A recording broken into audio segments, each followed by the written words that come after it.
So the year was 2001. I was interning for Sports 1140 KHDK, working for the morning show, The Rise Guys. The Rise Guys are a show that I had been listening to for at that point about half my life, so I was pretty honored to be working there. I was with Whitey Gleason, Justin Case, and the Phantom. And they had sort of this frat boy type humor, and when sometimes they would razz their interns, and I understood, and I knew the role I was there to play, and I played it very well. So it was the morning before Halloween. We had just discovered that a hotel called the Ledger Hotel in McCollum Hill, or Moke Hill as locals call it, which is about an hour and a half away from Sacramento, where we were stationed. We found out that it was the most haunted, still running hotel in America. And since it was almost Halloween, they thought they would call him up and talk to the owner of the hotel. It told us that the place is usually closed during the weekdays, but a special arrangement can be made to have someone stay there. So the Rise Guys thought it'd be funny to send me, the intern, there to stay the night and then report back in the morning. So as it turns out, McCollum Hill, or Moke Hill, is in this little boomtown that existed during the Gold Rush, 1849. And the town was mostly a ghost town, mostly abandoned, except for maybe like a post office and this grand hotel they have there. So just before I leave to go there, Whitey gives me a phone number to call in case something happens. So I'm driving up there, and I get lost. This is before I had GPS, so I had to stop and ask people directions. And as I'm lost in this very mountainous and foggy night, and I kid you not, that night it's very rare that Halloween falls on a full moon, but that night it did. And as I'm lost, I stop at this restaurant somewhere in the area of Moke Hill, and I ask them for directions. They go, oh yeah, you just go drive 6 miles that way, take a left at this and right there, and then you should find the hotel. I go, yeah, great. Do you know anything about it being haunted? The people go, oh yeah, Ledger Hotel, that's haunted. Everyone knows that. Yeah, don't go there. And I don't really believe in ghosts. I don't decide not to. It's just that I don't really think about them. But when you meet someone who believes in it, it's kind of freaky.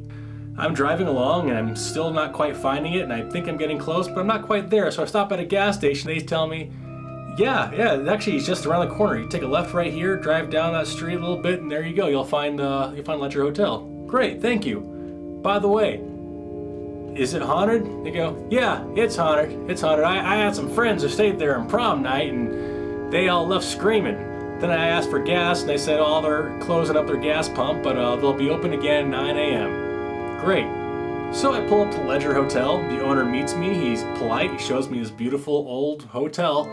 He gives me the option of staying in a room where there was a room where if you light a candle, it gets burned out quickly because a man who burned alive in that room blows out candles. His ghost blows out candles. Or there's the room where there's a guy who died in a rocking chair, and now his rocking chair rocks by itself, or like the ghost is rocking it. So I chose the rocking chair room. Now, there's no TV, there's no radio, and I didn't bring a book, so I'm really here just alone with my thoughts. I start drifting off to sleep, and I wake up pretty erratically around 11:30 when I hear what I think sounds like a rocking chair that's moving.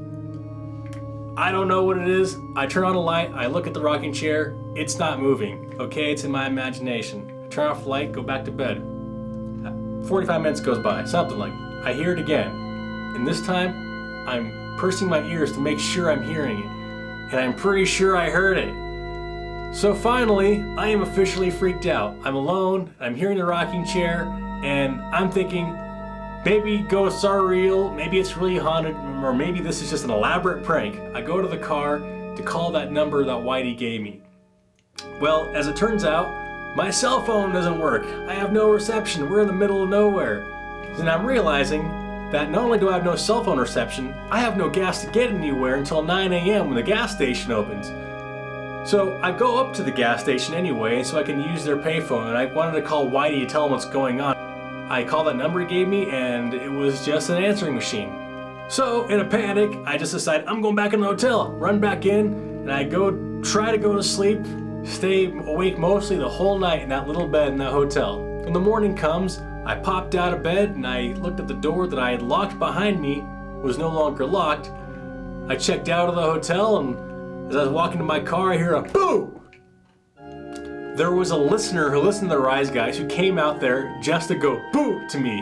As I'm driving home, I tune into the Rise Guys and I hear that they're playing the message that I had left them. I guess that message didn't even go to someone's house. It was just their answering machine in the studio. And they were playing it over some foggy, creepy organ music. And that was probably the coolest Halloween I ever had.